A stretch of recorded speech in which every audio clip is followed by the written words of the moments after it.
National Herald money laundering मामले में ED ने सांसद राहुल गांधी, सोनिया गांधी के साथ कांग्रेस ओवरसीज प्रमुख सैम पित्रोदा के खिलाफ दिल्ली की राउज एवेन्यू कोर्ट में चार्जशीट दाखिल कर दी है। ईडी की चार्जशीट में सुमन दुबे और अन्य लोगों के नाम भी शामिल हैं। नेशनल हेराल्ड केस में ईडी की चार्जशीट से सियासी तूफान खड़ा हो गया है। सोनिया गांधी और राहुल गांधी को पहला और दूसरा आरोपी बनाया गया है। दिल्ली की राउज एवेन्यू कोर्ट ने 25 अप्रैल को इस मामले की सुनवाई होगी और इससे पहले सुबह रॉबर्ट वाड्रा को पूछताछ के लिए बुलाया गया था। कई घंटे की उनसे पूछताछ हुई। ईडी ने ये चार्जशीट पीएमएलए एक्ट के तहत दायर की। जांच में दावा किया गया कि सोनिया गांधी और राहुल गांधी की कंपनी यंग इंडियन को एसोसिएटेड जर्नल प्रेस यानी एजेएल की 2000 करोड़ रुपए से ज्यादा की संपत्तियों को सिर्फ 50 लाख रुपए में हासिल कर लिया। ईडी का कहना है कि ये एक तरह की धोखाधड़ी थी जिसमें 988 करोड़ रुपए की अवैध कमाई शामिल है। नवंबर 2023 में ईडी ने एजेएल की 661 करोड़ रुपए की संपत्तियां और 90 करोड़ 20 लाख रुपए के शेयर जब्त कर लिए थे ताकि इन्हें बेचा या ट्रांसफर न किया जा सके।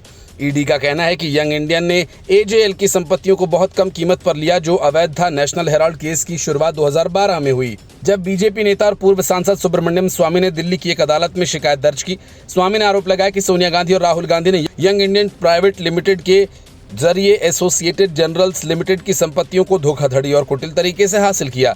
एजेएल नेशनल हेराल्ड अखबार की प्रकाशक कंपनी है जिसे 1938 में जवाहरलाल नेहरू और अन्य स्वतंत्रता सेनानियों ने स्थापित किया था।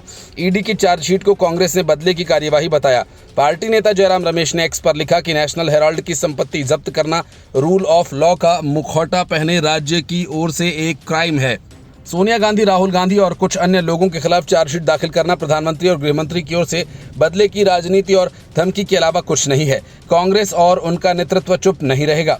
सत्यमेव जयते। ये मामला राउज एवेन्यू कोर्ट में सुनवाई में जाएगा जहां ईडी की ओर से लगाए गए आरोपों पर बहस होगी।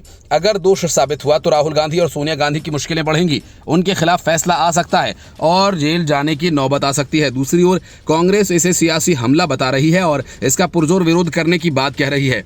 ये पहली बार है जब कांग्रेस संसदीय दल की नेता सोनिया गांधी और लोकसभा में नेता विपक्ष राहुल गांधी के खिलाफ किसी मामले में चार्जशीट दाखिल की गई है और ये चार्जशीट कांग्रेस सांसद प्रियंका गांधी वाड्रा के पति और बिजनेसमैन रॉबर्ट वाड्रा से हरियाणा में एक रियल एस्टेट डील से जुड़े मनी लॉन्ड्रिंग के आरोपों पर जांच एजेंसी की ओर से पूछताछ से कुछ घंटों बाद दाखिल की गई।